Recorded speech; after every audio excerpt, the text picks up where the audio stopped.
গতকাল বজবজের একটি কর্মসূচিতে রাজ্য সভাপতি তথা কেন্দ্রীয় প্রতিমন্ত্রী সুকান্ত মজুমদারের উপর হামলার অভিযোগ তুলে প্রতিবাদে কোচবিহারে ভারতীয় জনতা পার্টির পক্ষ থেকে বিক্ষোভ কর্মসূচি নেওয়া হয়। উল্লেখ্য, গতকাল বজবজে সুকান্ত মজুমদারের কনভয় পৌঁছতেই তৃণমূলের সমর্থকরা বিভিন্ন স্লোগান দিতে শুরু করে, আর এই নিয়ে শুরু হয় উত্তেজনা। আর সেই ঘটনার ভিত্তিতেই শুক্রবার বিকেলে কোচবিহারে ভারতীয় জনতা পার্টির নেতৃত্বরা কোচবিহার শহরের বিভিন্ন রাস্তা পরিক্রমা করে। এদিনের এই মিছিলে উপস্থিত ছিলেন কোচবিহার জেলা ভারতীয় জনতা পার্টির সভাপতি অভিজিৎ বর্মন, মাথাভাঙার বিধায়ক থেকে শুরু করে দক্ষিণ বিধানসভা কেন্দ্রের বিধায়ক সহ আরো অনেকেই। দেখুন, প্রথমে আমি তৃণমূল কংগ্রেসকে ধিক্কার জানাই। গতকাল বজবজে যে ঘটনা ঘটেছে, বিজেপি রাজ্য সভাপতি তথা কেন্দ্রীয় মন্ত্রী সুকান্ত মজুমদারের উপরে যেভাবে বর্বরচিতভাবে আক্রমণ হয়েছে, যেভাবে অপমানিত করা হয়েছে, যেভাবে এটা সব নিন্দার ভাষা নেই, যেভাবে তাকে জিহাদিদের দ্বারা আক্রমণ হতে হয়েছে। এবং শুধু সেটা নয়, বজবজে শুধু নয়, বিজেপি যেখানে যাচ্ছে, প্রোগ্রাম করতে যাচ্ছে, সেখানে বিভিন্ন সময় বিভিন্নভাবে আক্রমণ হচ্ছে।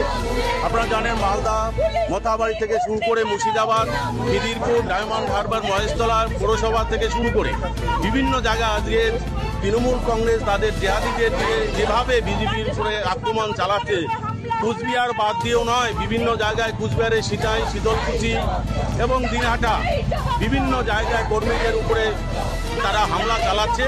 আসলে বিষয়টা হচ্ছে যে তৃণমূল কংগ্রেস ভয় পেয়েছে যে আমাদের লোক জিহাদিদের দিয়ে আক্রমণ করে বিজেপিকে ভয় দেখিয়ে যে বসানোর যে একটা চক্রান্ত চলছে, আদৌ তা কোনোদিন বিজেপিকে বসাতে পারবে না। যত আক্রমণ চালাবে বিজেপি তত বাড়বে।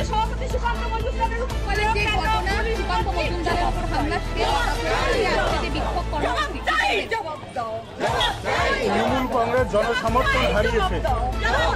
বাংলার মানুষ তৃণমূল কংগ্রেস নেতৃত্বে মনে করছে দুর্নীতিতে জর্জরিত, আর বাংলার মানুষ তৃণমূল কংগ্রেসকে ক্ষমতায় চাইছে। তাই তৃণমূল কংগ্রেস ভয় পেয়েছে। ভয় পেয়ে বিজেপি নেতাদের উপর আক্রমণাত্মক ভূমিকা পালন করছে। অন্যায়ভাবে, অনৈতিকভাবে, অগণতান্ত্রিকভাবে বিজেপির আন্দোলন কর্মসূচিকে আটকাইতে চাইছে। এই জায়গায় থেকে ভারতীয় জনতা পার্টিকে প্রবলভাবে তৃণমূল কংগ্রেস ভয় পেয়েছে, আর এই ভয়ের জন্য এভাবে তারা ব্যবহার শুরু করেছে।